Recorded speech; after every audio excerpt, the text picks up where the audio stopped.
Hello, everyone, and welcome back to our series where we've been interviewing the winners of Crime Writers of Canada's Awards of Excellence. Joining me today is Dietrich Kalteis. I should have asked you how to say your last name. Close. So Dietrich is a critically acclaimed author and best-selling author of 10 novels, and as we said, the winner of the 2022 Crime Writers of Canada Award of Excellence for Best Crime Novel, sponsored by Rakuten Kobo for his novel Under a Outlaw Moon.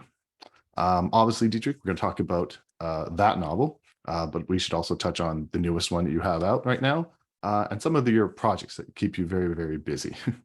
Okay.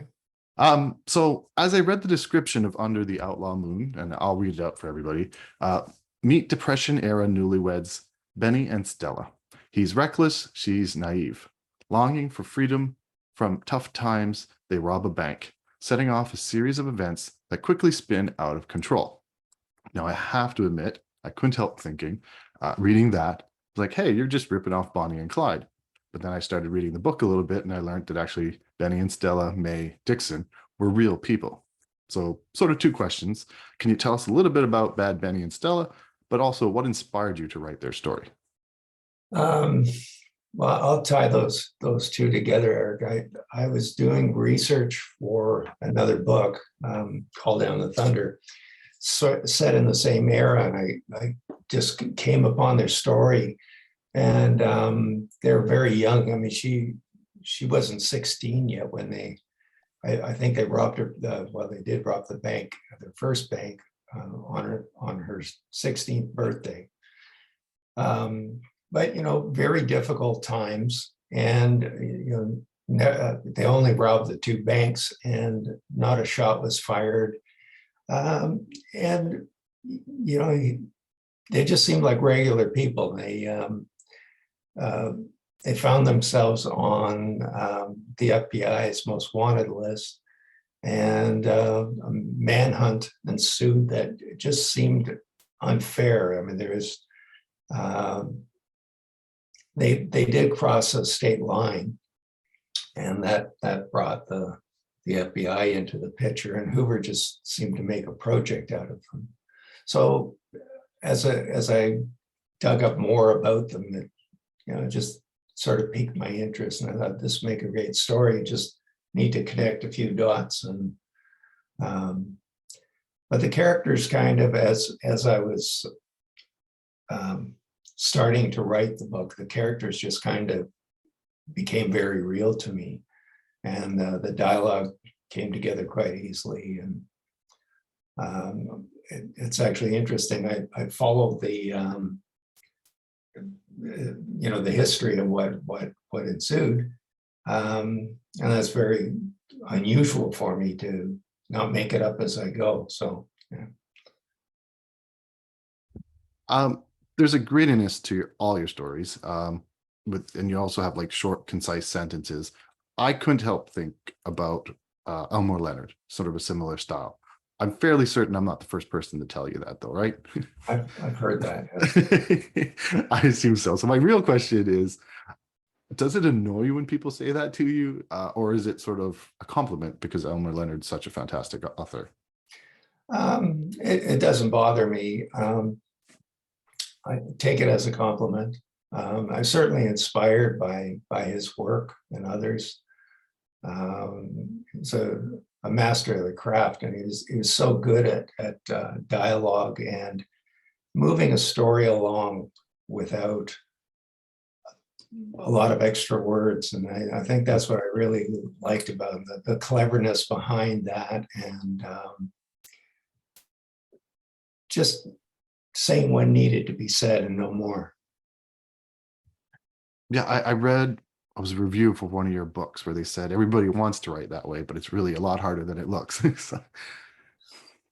I think I always have pace in mind as I'm writing it, and I try to put myself in the scenes as I'm telling the story, conveying it, and what's necessary, and so in doing that, I look for the best way to describe something in the least amount of words. What what can I give the reader that will create the scene without dragging it on.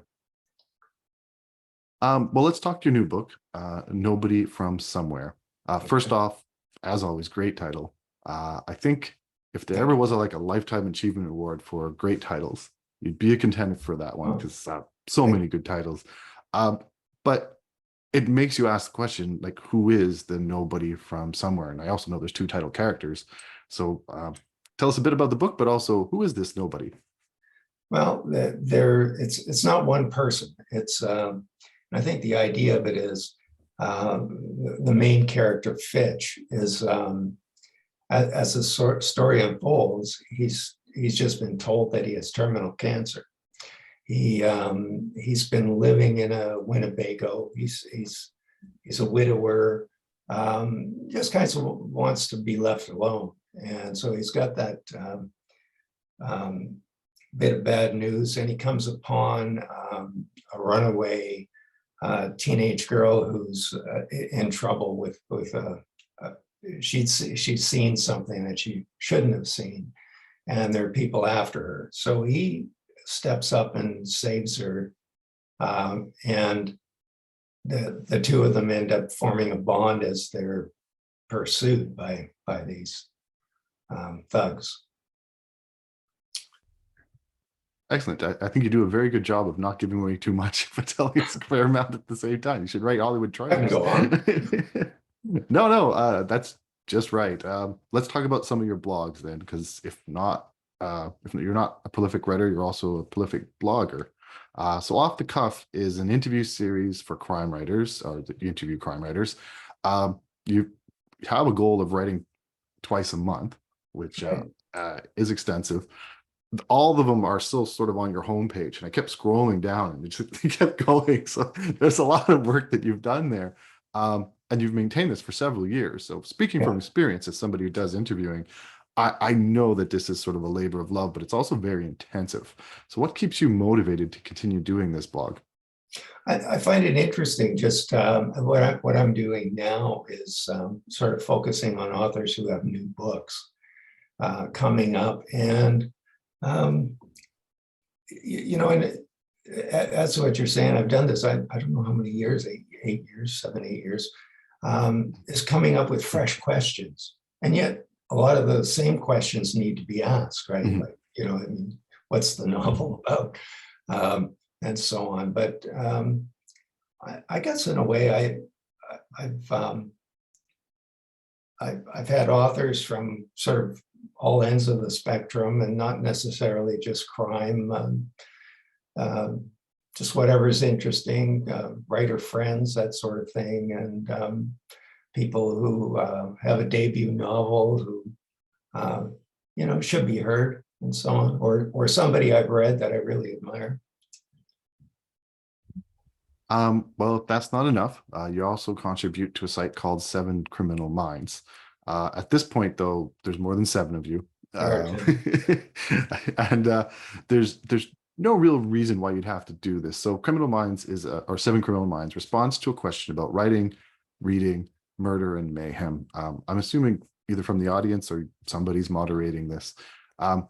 If anything, this would be an easy one for you to drop out. So why do you continue to contribute to 7 Criminal Minds?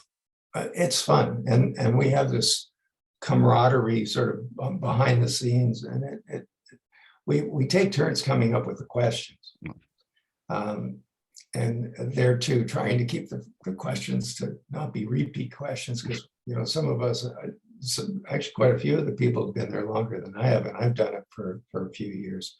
It's a great way to meet other people. We do have guest authors on, and it's interesting to read the different perspectives, because we have a question, and 5 of us will answer one question during the week, and then the following week the other 5 tackle a different question. So it's interesting to see the perspectives. Do you ever think to yourself, like, dang, I wish I had that question? Why did I miss that one? I got the wrong week. we can cheat. I don't know.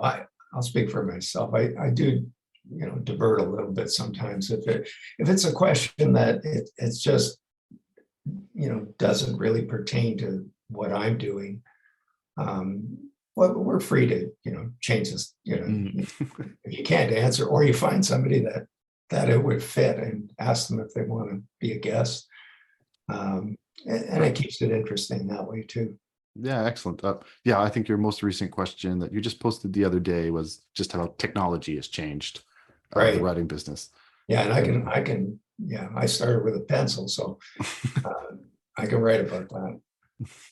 Excellent. Well, that's a lot of things that you have your, what's the term? Spoke in the fire. That's not the right one, but you know what I mean. Is there Yeah. anything I'm missing? This is what I found from your website. No, that's pretty current. That's covered it. Excellent. Well, it was a pleasure talking to you, Dietrich. Thank you. Congratulations again on Thank you very much. the win for best novel. Yeah, you keep good company now, so congratulations. Thank you. To everyone watching, thank you very much for being a part of this. Thank you. Thank you, Eric. See, easy.